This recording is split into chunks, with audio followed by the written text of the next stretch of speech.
You only need to know me. I will be the one. The Egghead Island arc is almost over. So much has happened, expected and unexpected. And so many theories have been destroyed, including some of my own, although we've gotten a few ideas right every now and then. But at the moment, I'm left wondering if our losses in terms of theories will pale in comparison to the loss the world government is about to take, or maybe their victory, depending on how you see it. We have seen the Gorosei in combat now. While the Straw Hats are formidable, as the crew of any pirate emperor should be, the Gorosei can't be beaten at their current level of strength. Nothing the Straw Hats and their allies have done so far is enough to deal any serious or long-lasting injury to the Gorosei. Even when it appears they've been completely destroyed, the Gorosei recover, regenerate fully. The secret behind this regenerative ability is still a mystery, but let's see if that's resolved by the time Egghead Island ends. Will Luffy, Bonnie, the ancient giant robot, or someone else do something to leave a permanent scar on the Gorosei, similar to the current scars they have? Scars that appear to be from a battle in the distant past. Injuries they never fully recovered from for whatever reason. Maybe the Gorosei did not have the powers that they do have now, but the inability to defeat the Gorosei in combat. It's clear they can't be taken down, but it's also clear the Straw Hats are going to get away, going to sail off to the long-awaited island of Elbaf. While it appears the Straw Hats and their allies are not making it out in one piece, as the casualties include the original Stella Vegapunk. There are other Vegapunks that can replace the original. They likely have the same knowledge that he does beyond a shared intelligence. So will we really be able to tell the winners and losers when this is all over? And what exactly happens after the arc is over? To guess the outcome, we have to return to the reason the Gorosei came to Egghead Island in the first place. The Gorosei originally came to Egghead Island because Cypher Pole failed to kill Vegapunk. CP0 had one principal mission, and that was to ensure all the Vegapunks were eliminated, because Vegapunk had learned too much. Given CP0 was unable to get the job done, one of the Gorosei, Saturn, and an admiral showed up.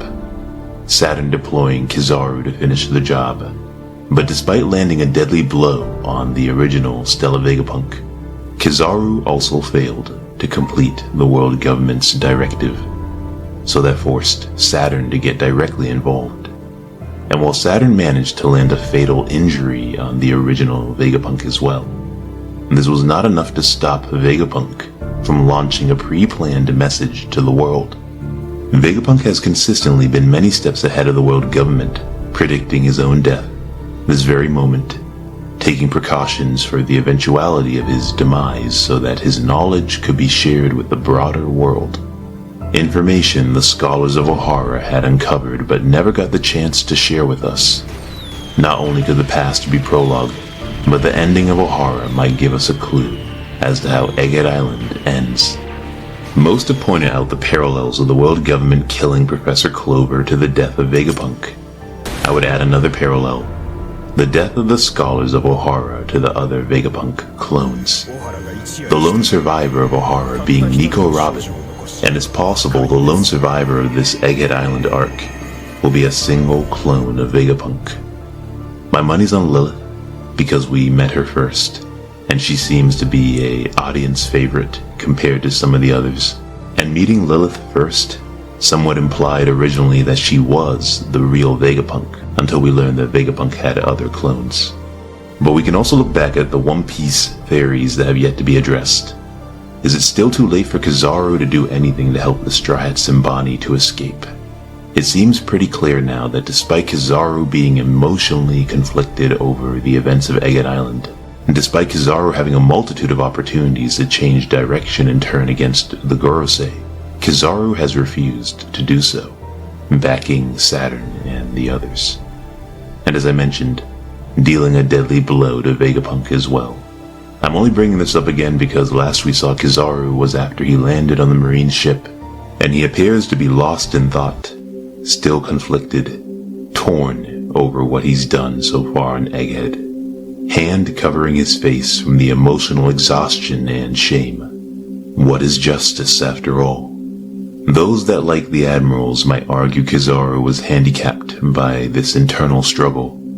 And so, as another parallel to Ohara, just as Aokiji saved Nico Robin from the destruction of that island, will Kizaru do anything else before the arc is over? Will Kizaru help save Bonnie or someone else? Maybe we've seen enough of Kizaru for now. One last Ohara comparison that I want to make concerns the destruction of the island itself. Ohara destroyed by a Buster Call, surrounded by many marine ships. With all these ships surrounding Egghead Island, could the same thing happen here, on Egghead? Or could the world government still have enough Mother Flame, given that only a piece of that fire was stolen? Enough Mother Flame to use the ancient weapon Uranus or a replica of that ancient weapon as we believe it might be. Whatever fell from the skies over Illusia Kingdom to destroy Egghead Island once and for all. Yes, the Gorosei have preached about the need to protect parts of the island, to safekeep parts of the island, parts of the lab where valuable scientific material might be recovered. But if worst comes to worst, if the Mother Flame is somehow lost or can't be recovered, if the Gorosei feel like they might lose, would they be willing to blow up everything, making Egghead another island that never existed? Something else to consider is whether Vegapunk has a self-destruct switch planted somewhere to destroy the island so that the Mother Flame and Punk records, scientific research, and other contents don't fall into the wrong hands. Once Vegapunk's speech has concluded, and the Strats have made it off the island. If you remember, Vegapunk has been mentioned alongside self-destruct switches or buttons before, admitting that he, Vegapunk, secretly refused to place a self-destruct bomb switch in Kuma. We also know that some of Vegapunk's other labs have self-destruct buttons. For example, there was one pressed by Frankie right before and over the course of the time skip. There's a button pressed by Frankie that blew up a large portion of Karakuri Island.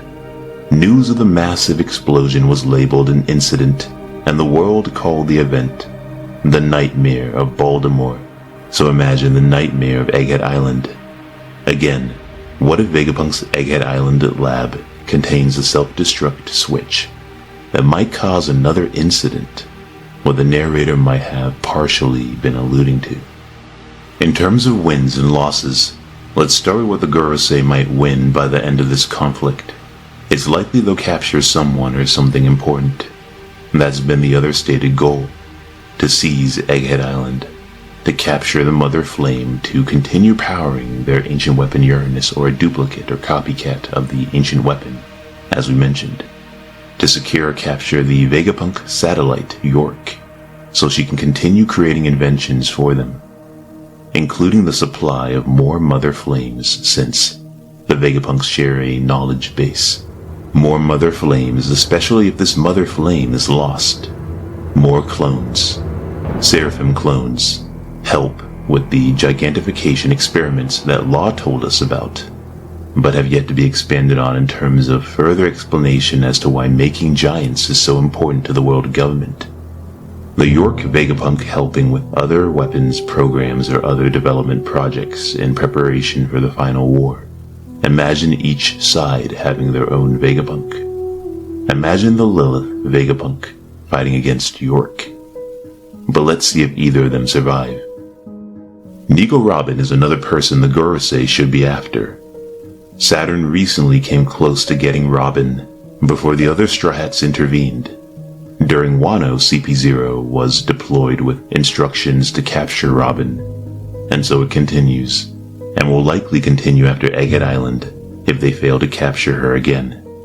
The darkness of the world that Robin said would never stop chasing after her because of what she knows and what she can do, what she's capable of doing in terms of exposing the secrets of the world, reading the poneglyphs, deciphering the rest of the true history that was lost after the Void Century, putting the forbidden pieces together. And given Vegapunk's own speech, adding to Clover's own revelations about the past, contributing to the will of Ohara as if a hint as to what the will of D might be. Chapter 1119 appearing to conclude any commentary on that mystery, that the thing that was inherited can be called a will, and Vegapunk hopes this message will reach those who are swayed by the cause. This only adds to Robin's continued interest in the will of D, that checkered fate, and whatever truth about the past that remains to be uncovered. But to hear more of my thoughts on the will of D, you can watch this Will of D video on the screen here. It has a pretty dark ending. But what happens if the Gorosei lose? Yes, some of the stuff I mentioned before kind of overlaps. Maybe it's better to think of wins, relative winning. I'm sure each side will walk away with some small or major victory or loss. When it comes to Egghead Island itself, if the Gorosei lose the Mother Flame, then what happens? If they salvage the Mother Flame, more islands will likely be targeted. If people rise up against or after hearing Vegapunk's speech. If the Gorosei don't salvage the Mother Flame though, now more than ever, the Gorosei and Imu are going to feel threatened. They will have lost access to an ancient power.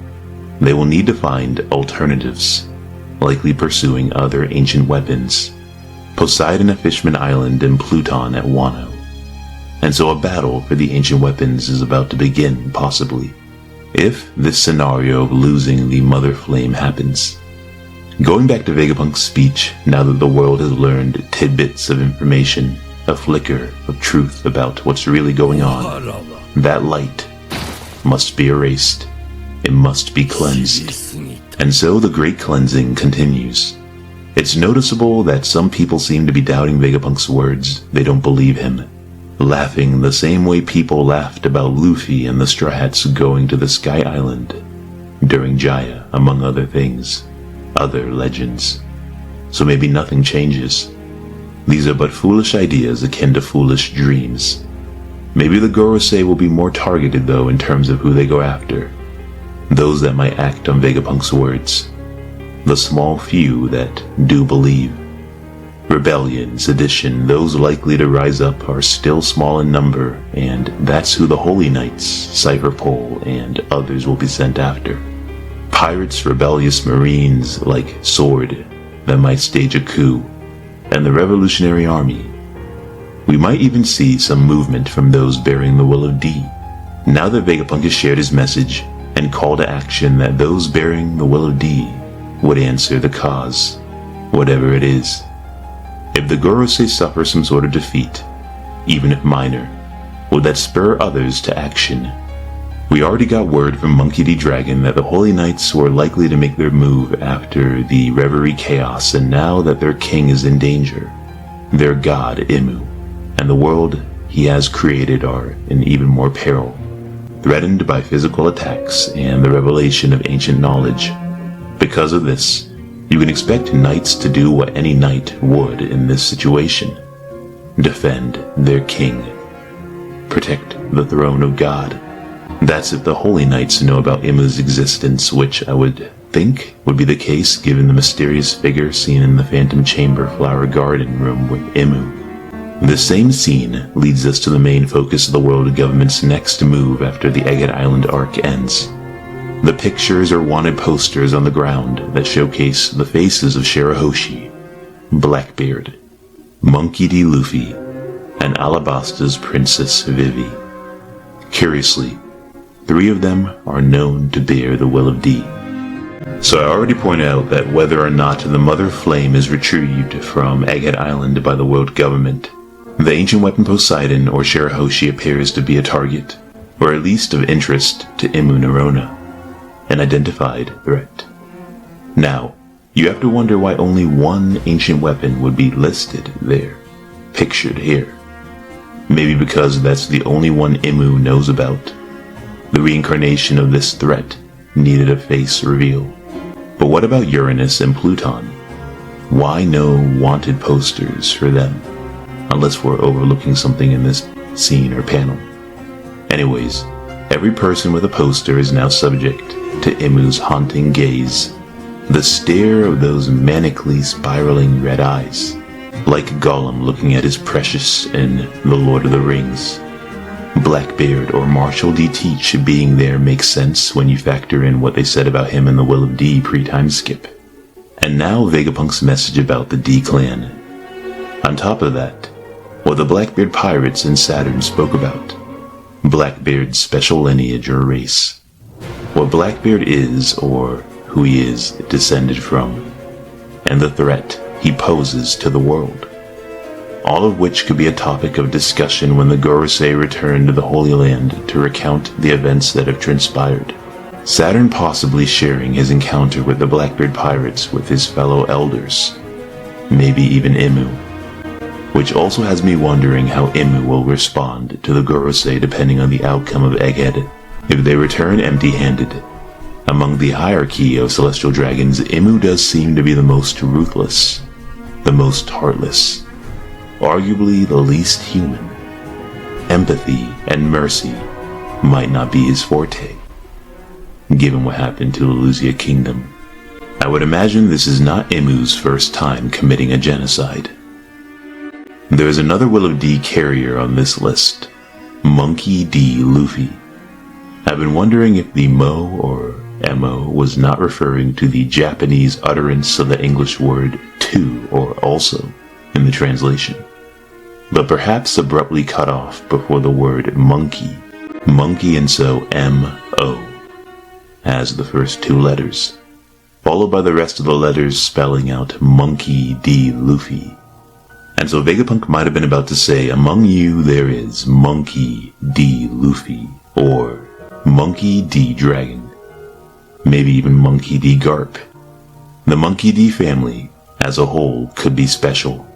But the other two monkeys, Dragon and Luffy, seem more important for how the finale of the One Piece story will play out when it comes to taking on the world government, uncovering the truth of the world, and defeating its Shadow King, Imu Narona.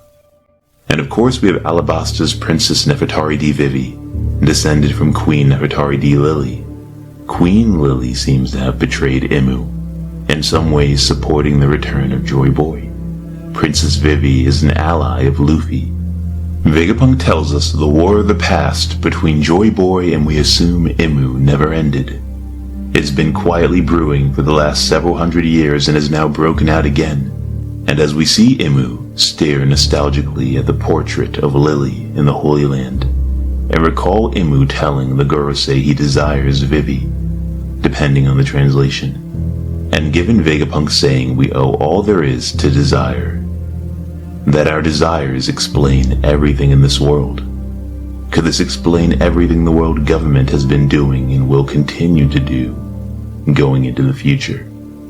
The world bows to the will, the desires of the creator Imu, that have remained unfulfilled due to those pictured in those wanted posters on the ground of that mysterious garden room. Shirahoshi, Blackbeard, Luffy, and Vivi. Imu desires them all for different reasons, and will likely pursue them after Egghead Island is over, if he is not already pursuing them now. Finally, there's been some speculation over a Gorosei member dying or being captured during the Egghead Island arc, and that has not happened yet, and likely will not happen if events continue as they have been, but who knows, anything can change.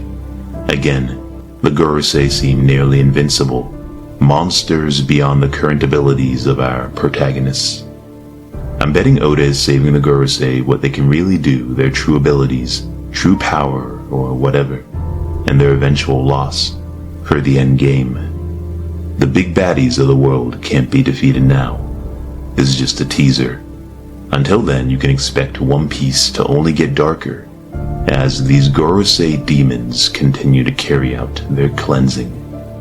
But as usual, we will have to wait and see. Don't forget to like the video, comment with your thoughts below, and subscribe. You can also find me on Twitter, the following address, @VinlandRagnar. My Twitter page is on the screen. Also check out my other One Piece channel called Vinland Leaks, where I'll be making shorter One Piece videos and responding to your comments. And I'm trying out something entirely different with a channel called Vinland Dark, for those of you that like my darker One Piece videos. I know I keep saying this, but for real this time. Starting in July, we'll be dropping a lot more videos here and on those other channels. Again, links will be in the description box and pinned in the comments section below. As always, there is more to come. Until next time.